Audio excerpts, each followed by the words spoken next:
Thank you, Ursula, and thank you for the invitation to come here to Galway. I'm going to start off formally up here, but then I'm going to move down there, and you're going to help me with this talk. Everyone up for it?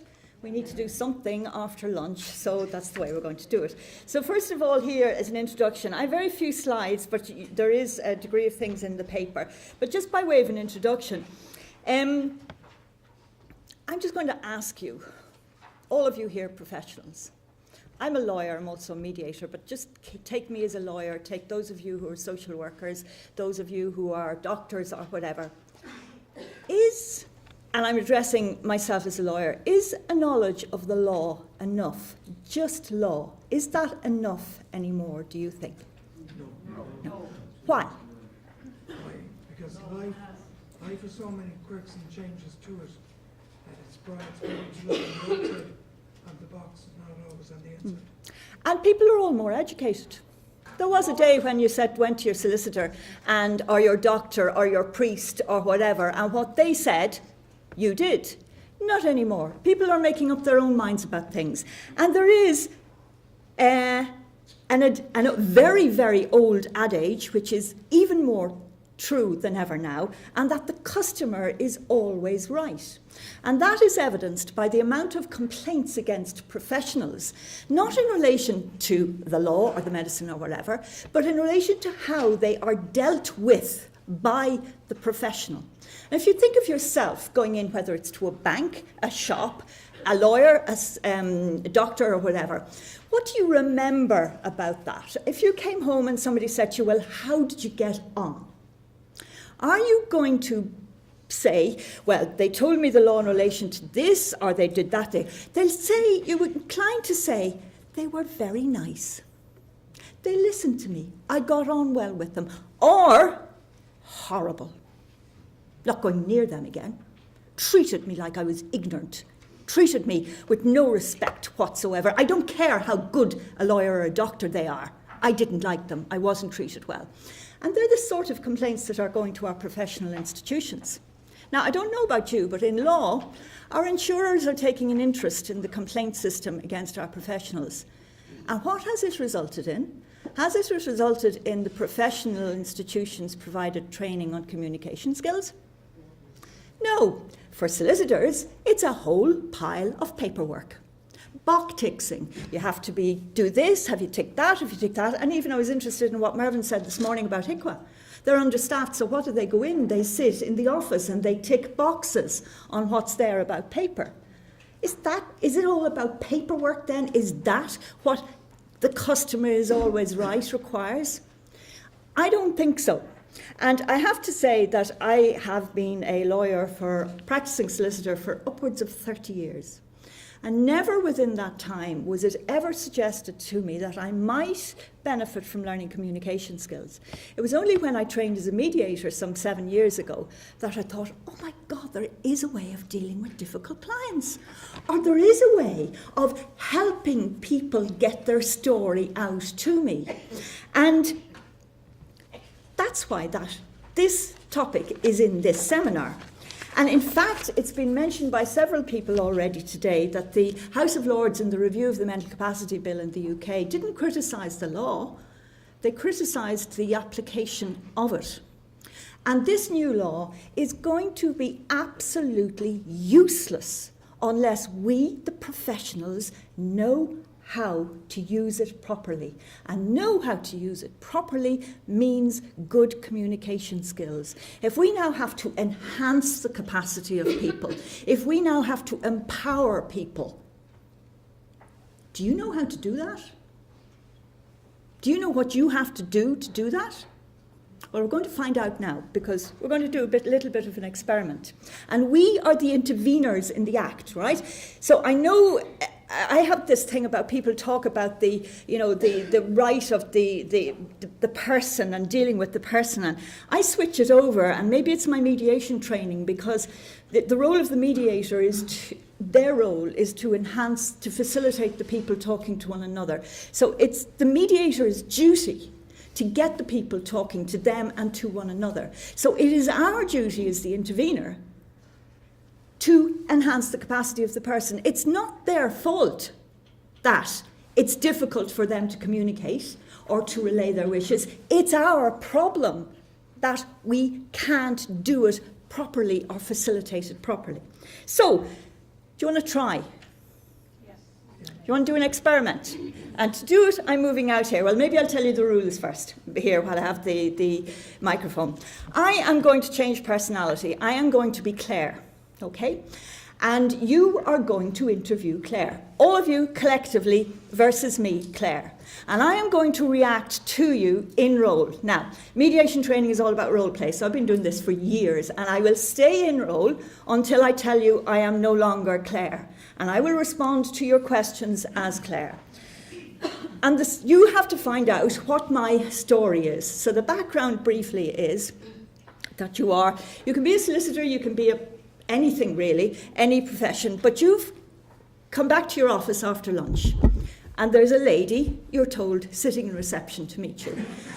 And over lunch, a phone call has come in to your secretary to say, he is sending Claire to be spoken to by you, to be interviewed by you. Claire works for him. He, we'll call him Tim, is an insurance broker, okay? And Claire works in his accounts department. And Claire is doing something, this is the message you get, and he needs somebody else to assess if it's all right. He thinks it's all right, but he needs somebody else to assess. And look, he knows you're brilliant at doing that because for years you've been talking about how you deal with people in employment, difficulties or whatever, and that you're really good with people. So Claire is one of his employees. He greatly values her as an account executive in his office, and he wants you to look after her really well. Okay? That's all the information you get. And you walk into the room to Claire. I am going to give you your first question, and I am going to give you Claire's first answer. And the rest of my story, Claire's story, you're going to have to get yourselves. Okay? So the first question, and I'm now Claire. First question you ask me when you come into the room is, and I'll shout, hopefully that'll be good enough. When you come into the room and you see me, sorry, I do have to move up and down for this. Can everybody hear me? Yeah. Yeah. Right, okay. First question, you come into the room and I'm sitting there. And you sit down. Where do you sit? At the same side of the desk with the client. You fit in the books. There is a collaborative place to sit with somebody. The best place to sit at a table, whether it's square or round, if you want to collaborate with somebody, is diagonally opposite them. Ever noticed in restaurants? Look around, and the people who are seated there and there talk to one another more than the people who are seated opposite one another. Okay? So sitting opposite one another is confrontational. Sitting diagonally beside one another, so you know that. And you sit down diagonally opposite her, and you said, hello Claire, I'm so-and-so.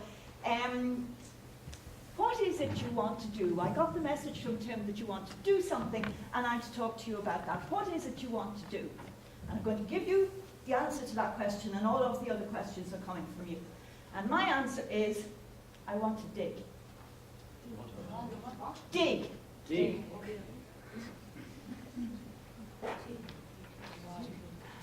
The garden. What do you want to do? No. Why? Why do I want to dig? Now, I can only take one question at a time, I appreciate it. Why do I want to dig? I want to plant. Interesting gardening. What is it you want to plant? I want to plant a tree. Interest in gardening? No. Where do you want to plant a tree? In the ground. In what ground? In Africa, actually. Why Africa? Because I promised. Who did you promise? My friend. Where's your friend from? Dublin. What type of tree? Silver birch. Silver birch. Beautiful tree, you know. When they grow, when the wind blows, you see the silver on the underside. So is your Claire, what does the tree represent? It represents my friend. It's something for her. Are you doing this as part of a charity, or are you going to do directly? I will be going as part of a group, yes, and it will be, yeah, it'll be charity. So are you looking for a leave of absence from work in order to plant the tree? I'm just taking holidays. Tim knows that. He's quite happy with it. I'm due holidays anyway. Tell me about your friend. My friend is Maisie, and we were friends for years and years, and I really miss her. Really miss her. And she And passed away. yes. How can I help you, What? How can I help you? Well, I'm only here because Tim told me to be here. He said you'd help me.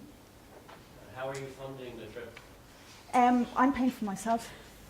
Tell me about yourself, Claire. Sorry, who? Tell me about yourself, why you need to do it. Because I promised. Is your friends living? Have you made your will? Pardon? If you're going abroad, what is going to make the will in case the plane goes down? I'm not here to talk about my will. Claire, why do you think this trip would be valuable for you? Because I promised.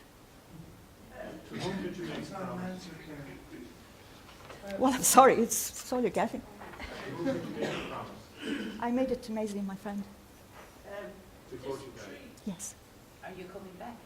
So, Do you know, will this tree be suitable for the environment you want to put it in? well, it's silver birch, but it doesn't really matter to me whether it is or not. It might be Well, it might diseased. survive the heat of Africa, where we're in Europe and Northern Um, and Canada. What business is of yours whether the tree lives or not? But what good is it going planting a tree if it won't survive the heat? I told you I made a promise that I would go to Africa and plant a tree for Maisie. Is it part of a closure for you in relation to your feelings for your friend? Yes. Claire, I've heard you mention Maisie a few times. Tell me more about your relationship. We were friends for years, and we always went on holidays together.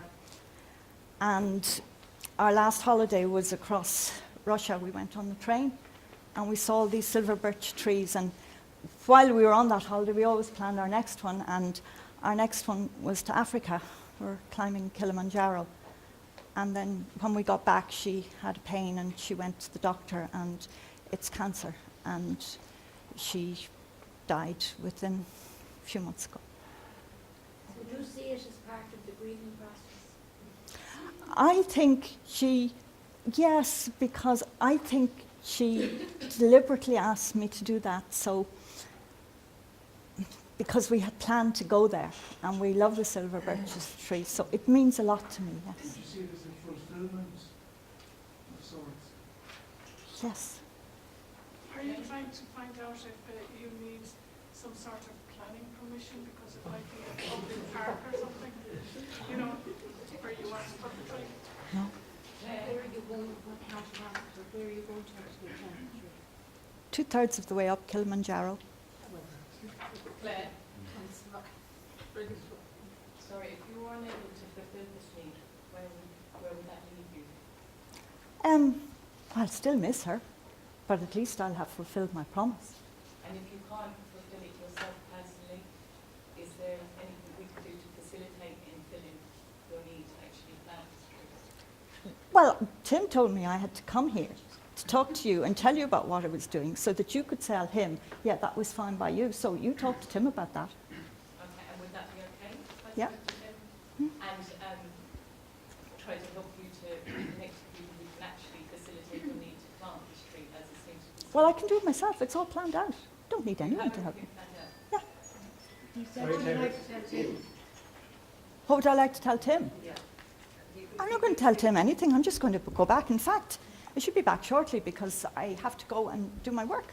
I do accounts. Sorry, Claire, from what you're saying, you obviously had a great relationship and a bond with Maisie, and I'm sorry for your loss, but Thank you. can you help me understand maybe why you think that Tim did suggest that you would come to us? Like, how do you think, or how do you feel that Tim may think that we could help you? Well, he's an insurance broker and we're looking for insurance. Okay. And what practical plans or arrangements have you taken around retiring from this trip? Well, it's not, it's actually Tom who's made all the plans, really. I'm just going along with it. He knows what I want to do. You said you were going as part of a group. Are they your and Maisie's friends? Tom is Macy's nephew. And how has it all come to? Sorry, I go along here. How's he doing? He's fine. I think Maisie told him that what she'd asked and that she asked him to help. Does he want to know if your insurance cover will be legally binding in the country you're going to? If you I don't know, you'll have to ask him that. Have you €100? My fee is 200 per hour. I didn't come here to pay you, Tim. Okay, I'm going to stop it there, right? Okay, I'm back to being me, okay? What did that feel like for all of you? Uncomfortable. Why? Why? Because Claire wasn't exactly what you might call ordinary, was she? No. But Claire had a clear plan. And Claire had knew exactly why she wanted to go. Your job was to get it out of her. In other words, get her story. Now, a few of you, by asking certain questions, got the story out of you. I can't, this gentleman here, this lady here, asked me questions about Maisie. From where did that question come? In you. You asked me questions about, oh, sorry, what have I done? Back and on like this. Okay. Before we come to the elements, to come back to the paper, we'll talk a little bit more as we go along about my experience as Claire from you.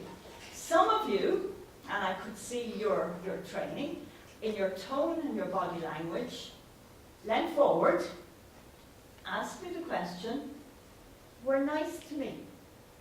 And what was the result of that? You got more information. Yes, you got more information. So the starting point, which is the heading in the paper which you want to get, is the starting point in any conversation assessing capacity is not the person you are assessing, it's you, me, the professional. That's where it has to start. Because it's all about communication skills, isn't it? If you were to facilitate somebody's competency, and that is an expression that I found in mediation, not in law, in mediation, about assessing somebody's capacity to mediate. You are facilitating their competency. That's the functional test for capacity. And if you are facilitating somebody's competency, you are the most, it has to start with you and your ability to communicate. So how much do you know about these elements of communication? For example, communication is a two-way process. Do you agree? That's why I did something with you. So communication is composed of three things. It's composed of body language, facial expression, tone, and words. Now, there is a Mahabrian formula. You can Google it and you'll see it.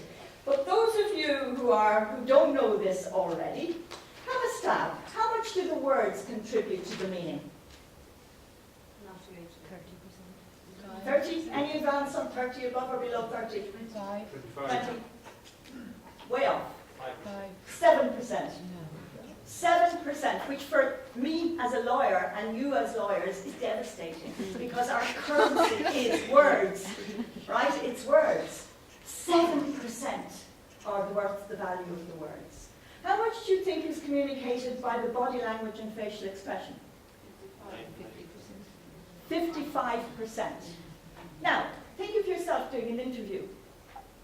We're taught as lawyers, and I've always had this debate, Patricia, I think all of this is trained out of us as professionals. All of our gut instinct to communicate with the person is trained out of us. I remember giving this lecture and I said, I trained as a solicitor, I know of no professional training that incorporates into it a module on communication skills. And I was corrected on one by a man who came up and who had just done his nursing degree. And he said for the first time that year, they had incorporated a module on communication skills. Nurses, for the first time, learned about communication skills. So body language, facial expressions contributes to 55%. The big thing in law, those of you who are lawyers or who have gone to see a lawyer, I know a few in particular, and the client comes in and they look at the client, introduce themselves, and then say, ask questions, and they get the answers. And then ask another question, and they get the answers. they have missed 55% of the message being conveyed by virtue of looking at the page and not at the person. The body language and the facial expression. What do you think tone is? Well, I can tell you if anyone would be good at maths. Tone is 33%. Do you want an example of it? Okay. Somebody comes in over there and stands there and says, fire, out. Would we move? No. Somebody comes in there and says, fire, out. We possibly say, are they joking? But somebody comes in and says, fire, out, out. Would we move? I think we probably would. But they're the same words. One just words, one just tone, and words, tone, and body expressions. And the very interesting thing about it is, since the imaging, MRI imaging, they can see, and the research into mind and the brain, we're hardwired to believe the tone and the body language more than we believe the words. We're hardwired to do that. And yet as professionals, we are never told to use the tone and the body language as the clue to what's really going on. Now, tone and body language works both ways. So I said it starts with us. So think of yourself. You've been told there's somebody down in reception who has made an appointment to do an enduring power of attorney. And you go into the room and the person has Down syndrome. What would you do? Would you show it? Would you be aware of your body language? Would you be aware of your physical expression? You'd probably be aware of your words. What's your prejudice like against taking instructions in any capacity from somebody with Down syndrome or a disability of any other sort? Did your prejudice show? Because if I'm telling you, you must read their body language, and that you are hardwired to read into their body language, the reverse is also true. They are hardwired to read your body language. So if your body language is, oh my God, I don't know how to deal with this person, or I'm busy and impatient, that will come across as well. And I remember, I often give an example, I used to work in the Georgian building, all stairs, and I was at the very top, and I tend to move quickly. So there's a lady down in reception waiting for me. Now, luckily she was only my old age, own age, she wasn't elderly, but I'm not that elderly yet. And I was coming down the stairs, and I got to the last, whatever you call it, what do you call it? Staircase. And she was looking, and she says, oh my God, it is you. And I suddenly realised I came down, obviously sounding like a big elephant, like there was a fire or something. And I realised if she had been an elderly person waiting to talk to me about a real enduring power of attorney or anything, I'd sent all the wrong messages. Before I was even in her sight, I had sent all the wrong messages. I'm impatient, I'm in a hurry, I mean business. And she's a frail little old lady there who needs gentleness, empathy, patience, kindness. I've lost her before I even came into sight. And it was a great lesson for me at the time. So going on, this is the Chinese symbol for listening. And I come back now to Claire. And there's five aspects to it. This side is the ear. On the other side, the top is you. The next bit down is eyes, watching body language. So it's the constant, real listening is concentrating on the other person, watching them, matching their body language, which we do instinctively, undivided attention. Have you ever sat, particularly in a restaurant, with somebody who is talking to you but looks over to the door to see who's coming in? And have you ever seen how annoyed it makes you? Well, it makes me annoyed anyway, because you're not got their undivided attention. Heart. Now, people who discerned that there was something important about this tree, somebody said, is she dead? Somebody picked up that she was dead and asked me, tell me about Maisie. What you were listening with was your heart. You picked up something from me that I wasn't saying, but you detected. And it was empathy. Something here was going on about the way she was behaving about this tree. So you listened. So the Chinese got it right. That is holistic listening, all of that parts. I remember doing a course in England one, and a man came up at the end of it, and he would have been about maybe late 50s, 60s, and he said to myself and my colleague who were doing it, he said, "Thank you, ladies." He said, "I realise I've never listened to anything truly in all my life." And I got really depressed. I said to Julie afterwards, "That's awful." Julie said, "No, Mary, it's brilliant. He's learned now, and he's still got the rest of his life to go home and start listening, or to wherever to go listening." So the wonderful thing about these things is it's not just used professionally, it's great use at home. Absolutely great use at home. Because how often when you're having a row with anyone, do you remember to give them your undivided attention, or are you just simply thinking of your next line? Are you truly listening? And that's why people say, "But you're not listening to me," or we say, you're not listening to somebody else isn't listening to us. So the skills of communication are paraphrasing. Paraphrasing can seem very awkward. Any of you here trained as agents, besides David? I know he is. Okay. Well, you'll have done some of these skills. Paraphrasing is just repeating back to the person what you said. It stops them saying it again and again and again, but saying, "You haven't heard me. You are not listening to me." Especially if I'm down writing notes, "But you're not listening to me." "I am. I've taken a note." That doesn't mean anything to them. You paraphrase it back to them. Reflective or emphatic listening is where you reflect back to them not just what has been said, but the feeling in it. So you might say, for example, I'm just giving you an example, so the delivery was late and that really annoyed you because the person said, "I was really annoyed they were late again." So you reflect back and that really annoyed you. Or they may just have said, "It was late. It was late again." And you reflect back to say, "So the delivery was late, but my sense from you is that you were also annoyed by it." And the people who asked me about Maisie, and was it tell me about Maisie, were getting that sense that there was something more about her that I hadn't actually said. Summarising is what it says. Summarise at the end, because the person then knows they've been heard. They don't have to ring you the next day and repeat the whole thing again. And a very good way of shutting down somebody who's going on and on is to summarise and to say, "Have I captured everything now that you wanted me to hear?" "Yes." "So there's nothing further you wish to say?" "No," because you've captured it all. Silence. Silence is a good communication skill. Why? Because it sends people into themselves to reflect, to think.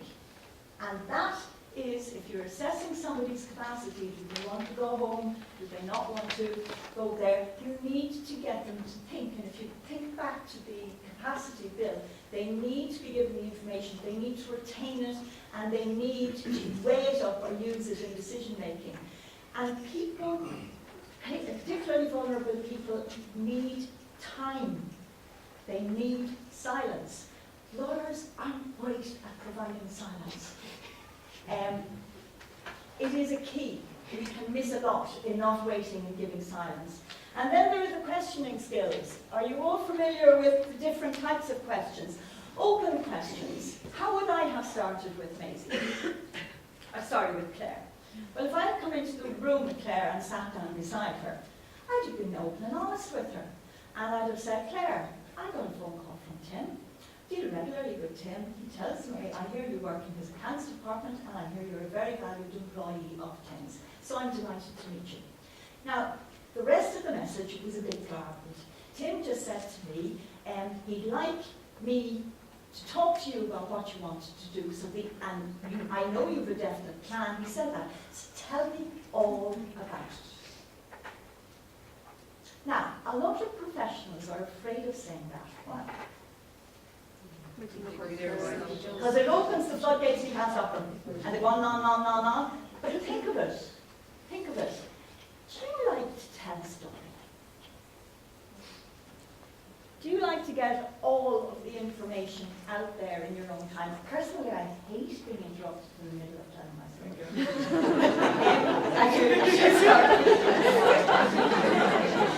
So the type of questions then you can use, open questions, or tell me all about it, or tell me about what happened next. Clarifying questions then, or just to be sure you picked it up right. So can I just check with you that I said that this is what you meant, or can you explain a bit more about why you thought that was unfair? Then there are circular questions. Circular questions are questions that you ask to get people thinking. They may be related to time, so you may say, so that was then. How did you feel about that then? How do you feel about it now? And how do you think you might feel in the future if you did X, Y, or Z? So again, if you're giving options to somebody, how do you think you may feel in 5 years if you do this or if you don't do that? That's the sort of facilitating their competencies, providing them with options. Then you've closed questions, and closed questions are again good for shutting down things. Is there anything new you would like to say about that? Finishing a conversation, they're also very good at shutting down high conflict situations. I've given you in the paper a reference. There's a book about healing conversations now, and it's about conversations with older people about dying. And they spoke of the magic words they used, and they did a lot of research and a lot of talking to people who were dying and their families. Tell me, just the simple words, can you tell me all about it? Now, a lot of people are afraid to ask that question because of the proverbial floodgates, okay? And that brings me back to law, and it brings me back to two aspects of us as professionals, whether it's law or whether it's social work or doctors or anything, and that is knowing your professional boundaries. A lot of us are afraid if we say, so tell me all, that it'll all come out and that we're going to have to solve all the problems that come out. No, I can only solve the legal ones. So I can get all of that information, facilitate the person, help them to really feel heard by getting that information. That's empathizing with them. And then I step back in and say, okay, I am just a lawyer or a doctor or a social worker. So what I can do for you about what you've told me is this bit. I can tell you to go to so-and-so for that, so-and-so for that. You may need to suggest that they go to a counsellor, because we are not counsellors, we're not therapists, we're not doctors, we're not social workers. I personally am just a solicitor. So I can just do what the law provides for me to do, and in the context of capacity, believe me, that's not much at the moment without this legislation. So, stepping back into boundaries is very important. Know your professional boundaries and stay within them. But have the communication skills to step out of them, to get the sort of general information you need, and then step back in. And the final aspect is reflective practice. Did I actually put it up there? No. Reflective practice. It's a huge part of communication skills and dealing with people and endeavouring to empathise with people. And reflective practice means thinking afterwards, what worked well with that person?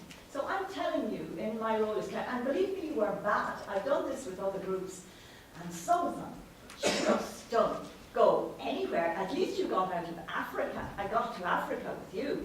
In other places, I haven't got out of the back garden in terms of the questions they were asking me. So you did very well. But ask yourself, think back on the questions that were asked, and think back, what questions got a good response, and why? And why did it work? And what type of questions? Because we should never ask a question purposelessly. It's an awful waste of time and energy, especially if the person is vulnerable. And remember, people with limited capacity may very well have limited energy and limited attention span as well. So you've got to get in there, and you have to know the right questions to ask and the right type of questions to ask. And I am just about to finish now. Again, I've said this legislation, it's the most important thing we've had since 1871. By God, we need it. And it's up to us as to how it works. If it doesn't work, it'll be completely down, not to the people who have limited capacity. It will not be their fault. It'll be down to us as professionals. But if we don't do it properly, we may learn to regret it, because with a bit of luck, we will introduce a professional practice that we will in turn in however many years it is, whether 20 or 30 years, benefit from ourselves. So if for no other reason than purely selfish reasons, please learn your communication skills, embrace the legislation, and learn to do it properly, and don't be a Dr. Nelly, Dr.